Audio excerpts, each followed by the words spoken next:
Preview.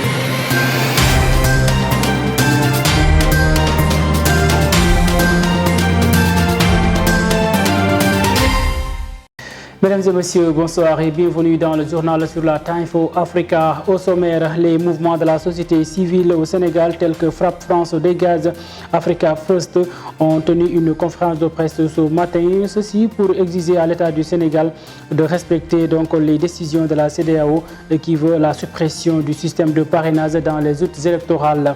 L'affaire Adji Sarr Ousmane Sonko ne fait plus débat au Sénégal.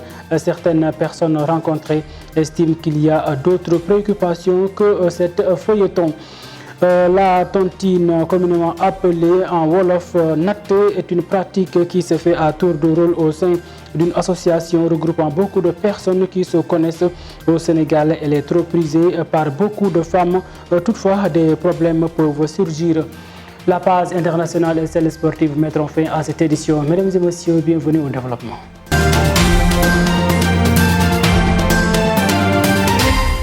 Comme annoncé dans les titres, les mouvements de la société civile tels que Frappe France Dégage, Y'en a marre, Africa First ont organisé une conférence de presse ce matin pour dénoncer l'attitude du président de la République Macky Sall qui ne respecte pas la décision de la Cour d'appel de la CEDEAO qui avait voulu la suppression du système de parrainage dans toutes les élections au Sénégal.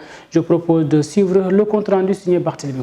Pourtant, la Cour de justice de la CEDEAO, dans une décision rendue en 2021, avait ordonné à l'État du Sénégal de supprimer le système de parrainage électoral, une décision que les mouvements citoyens, notamment Frappe, appellent à respecter. Décision de justice de la CEDEAO,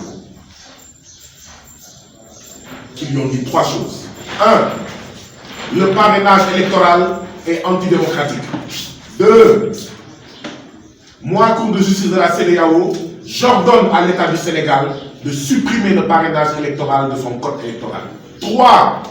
Moi, Cour de justice de la CEDEAO, je vous dis, à vous, État du Sénégal, et à vous, Président de la République Macky Sall, je vous donne 6 mois à partir de la date de notification de ma décision de suppression du parrainage électoral. Je vous donne 6 mois pour me donner un rapport attestant que vous avez exécuté ma décision, mon ordonnance.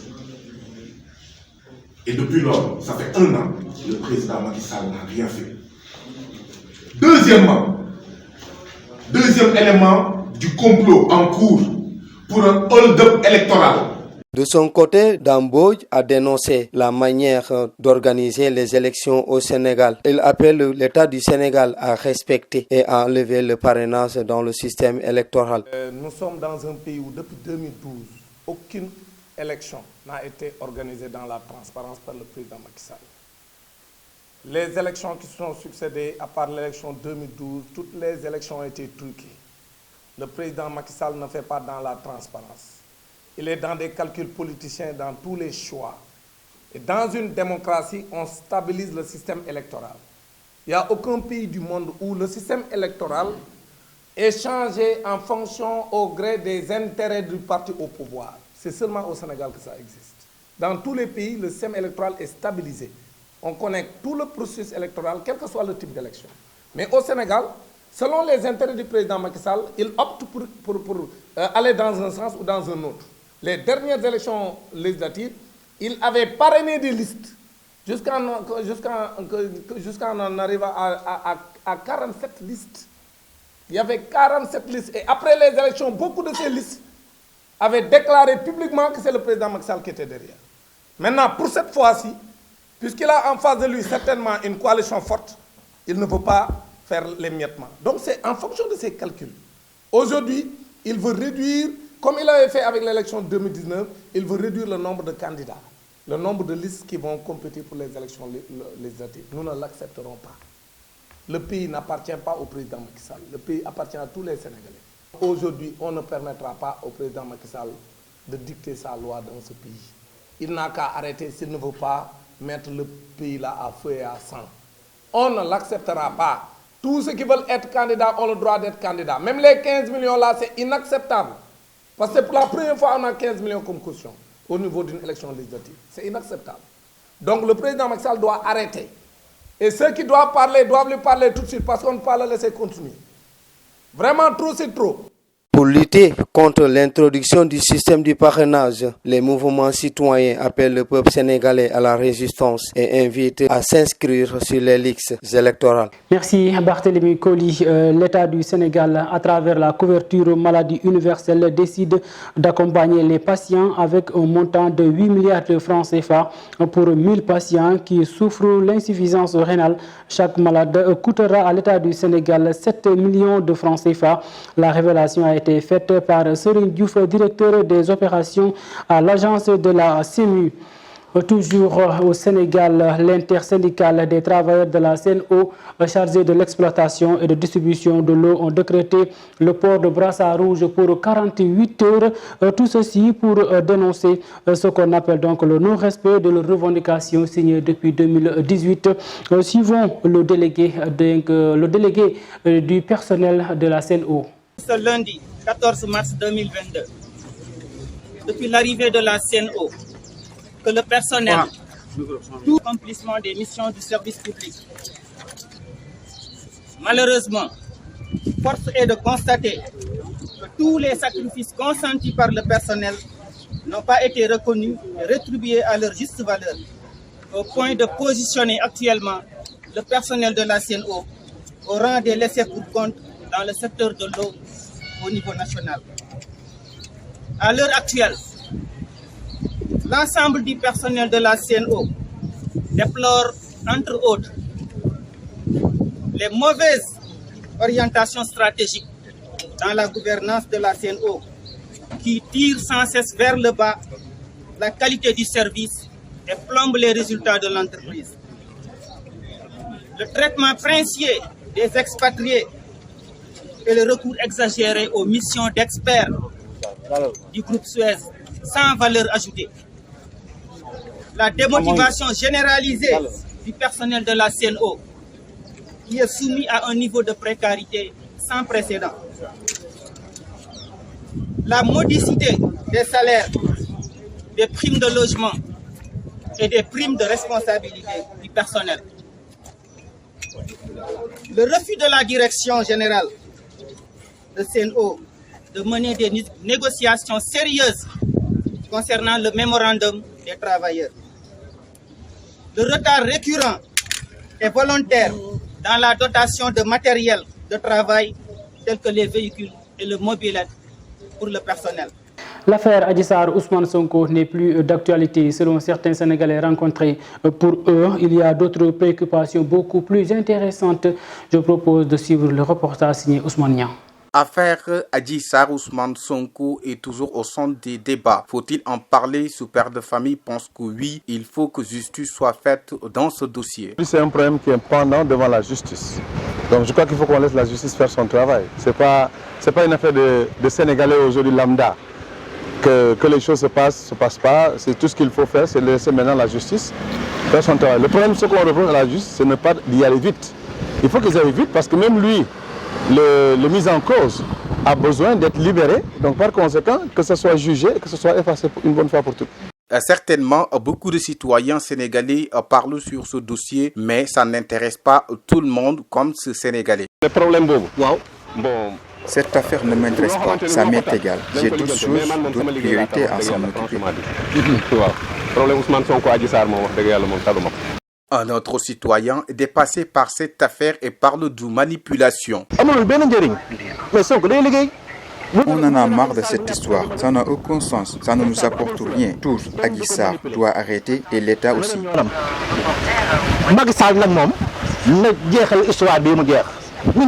Entre Ousmane Sonko et Adji Sarr, il y a viol ou pas, seul Dieu sait. Mais en tout cas, certains Sénégalais attendraient un procès afin que la vérité puisse éclater.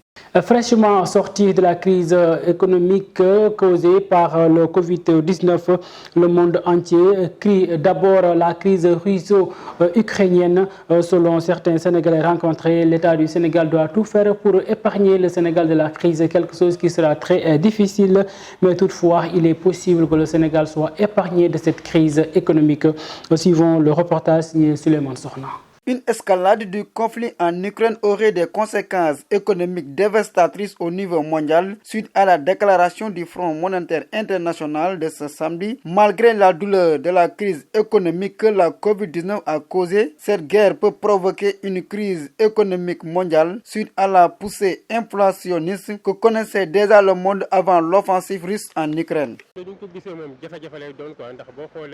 Si vous voyez dans ces deux pays, il n'y a que des Africains. Et ces gens de guerre peuvent impacter sur tous les côtés, surtout dans l'économie. Nous pouvons dire que cette guerre n'arrange ni les Sénégalais, mais ni l'Afrique, mais aussi ni le monde entier. Parce que c'est des guerres qui gangrènent après sur l'économie. Face à la réception de cette information, les Sénégalais rencontrés invitent les jeunes de rester à leur pays et surtout d'incarner la croyance en soi au lieu d'aller dans cette guerre. Je veux dire à cette jeunesse d'avoir confiance en soi, d'avoir confiance à leur Sénégal et de rester ici au Sénégal, travailler ici au Sénégal et gagner les gains ici au Sénégal. Parce qu'ils sont dans le désespoir et ils veulent partir parce que pour eux c'est la meilleure façon de après vivre en Europe et d'avoir de l'argent pour bien vivre. Et je pense qu'il faut rester ici au Sénégal et gagner ici au Sénégal. Il faut que les jeunes sachent qu'ils peuvent travailler ici au Sénégal, mais il faut que ces jeunes s'ouvrent à l'entrepreneuriat. Les jeunes doivent s'ouvrir à l'entrepreneuriat et travailler ici au Sénégal et savoir qu'ils peuvent rester ici et gagner leur vie ici au Sénégal. D'autres lancent un appel aux autorités étatiques d'utiliser la prudence sur cette guerre et rester neutre et d'essayer surtout de sauver les jeunes qui sont déjà dans cette guerre actuellement. Je lance un appel aux autorités, surtout le président de la République, de veiller à la population. Il doit jouer un rôle de neutralité et garder l'intérêt du pays. Il doit aider les jeunes qui sont là-bas actuellement pour qu'ils puissent retourner devant leur famille. Après avoir sorti de la crise économique du Covid-19, le monde se tend vers une nouvelle crise économique qui sera causée par la guerre russo-ukrainienne. Les populations exigent les autorités de rester neutres et utiliser la prudence sur cette guerre et sauver l'économie de notre pays. Ouvrons la page nécrologie. 14 mars 2021, 14 mars 2022, un an après la disparition de Thione Ballago Seck, le leader du groupe Ramdan est décédé un jour de 14 mars 2021. Aujourd'hui, les Sénégalais se souviennent de lui à travers ses chansons de sagesse et pleine d'éducation.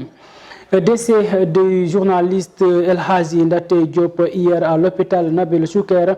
L'homme à la voix magnifique et radiophonique de la radio Futur Média a été inhumé à Pire. Par ma voix, la rédaction de la Time for Africa présente ses sincères condoléances. La tontine, une pratique très ancienne, s'organise autour de beaucoup de personnes qui se connaissent très bien. Il y a beaucoup d'importance autour de cette organisation financière, mais toutefois, il peut y avoir des problèmes, suivant le reportage signé Elisabeth Tine. Considérée comme la banque à l'africaine, la tontine offre des opportunités de placement intéressantes. De la vie de certains Sénégalais, cette pratique peut aider à satisfaire certains besoins financiers. Bon, pour moi, à la base, tontine, ça nous aide beaucoup à avoir de l'argent, mais aussi il y a certaines personnes qui ne peuvent pas garder de l'argent avec eux. Donc, du coup, ça nous permet de faire un épargne à côté. En plus de ça, par exemple, c'est comme si tu travailles, on te paye par fin du mois. La tontine peut présenter des risques de pertement si la somme est élevée. Toutefois, choisir de garder l'argent à la banque ou légaliser la tontine à la police donne plus de sécurité et d'assurance. La tontine peut présenter beaucoup de risques, surtout si la somme est élevée jusqu'à 2 à 3 millions. Pour plus de sécurité et d'assurance, il est prudent de partir à la police, légaliser la tontine et garder l'argent à la banque. La tontine n'est pas un produit financier mais un système d'épargne très ancien. À Dakar, entre amis, collègues de bureau, camarades d'école, parents ou voisins, la pratique de la tontine reste intéressante et bénéfique. La page internationale avec Al Thiam, le journaliste Olivier Dubois a été aperçu aujourd'hui dans une vidéo. Le Monde Afrique rapporte des informations sur le kidnapping de jeunes éleveurs Peul par des soldats, dont un blanc et un noir. 12 morts et le bilan des bombardements en Ukraine de ce lundi. Les détails que je propose de suivre.